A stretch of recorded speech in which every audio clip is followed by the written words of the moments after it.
Price lord. ಈ ದಿನದ ದೇವರ ವಾಕ್ಯ ಯಾಕೋಬನು ಬರೆದ ಪತ್ರಿಕೆ 5ನೇ ಅಧ್ಯಾಯ 11ನೇ ವಾಕ್ಯ.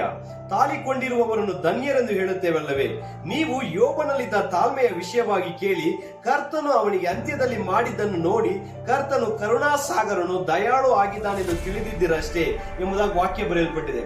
ಕೆಲವೊಂದು ಸಮಯ ಮನುಷ್ಯನು ದೇವರ ವಾಕ್ಯವನ್ನು ಕೇಳುವಾಗ, ಓದುವಾಗ ಆ ದಿನದಲ್ಲಿ ಮಾಡಿದ್ದಾನೆ ಎಂಬುದಾಗಿ ತಿಳಿದವನಾಗಿದ್ದಾನೆ.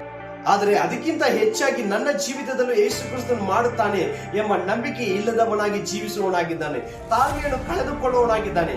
ಒಂದು ದಿನ ಉಂಟು, ಆತನು ನನ್ನ ಜೀವಿತವನ್ನು ಬದಲಾಯಿಸಿ ಯೋಬನ ಜೀವಿತದಲ್ಲಿ ಮಾಡಿದಕ್ಕಿಂತ ಇನ್ನ ಹೆಚ್ಚಾಗಿ ನನ್ನ ಜೀವಿತದಲ್ಲಿ ಮಾಡ್ತಾನೆ ಎಂಬುದಾಗಿ ಯಾವ ನಂಬಿಕೆ ಇಟ್ಟು ಆತನ ಸಮ್ಮುಖದಲ್ಲಿ ಕಾದಿರ್ತಾರೋ ದೇವರೇ ದೊಡ್ಡ ಕಾರ್ಯವನ್ನು ಮಾಡುವವರಾಗಿದ್ದಾರೆ. ಆದ್ರಿಂದ ಪ್ರಿಯರೇ, ದೇವರ ಸಮ್ಮುಖದಲ್ಲಿ ಒಪ್ಪಿಸಿಕೊಡಿರಿ, ಕಾದಿರಿ. ದೇವರ ತಕ್ಕ ಸಮಯದಲ್ಲಿ ನಿಮ್ಮನ್ನು ಬಿಡುಗಡೆ ಮಾಡಿ ನಡೆಸುವವರಾಗಿದ್ದಾನೆ. God bless you all.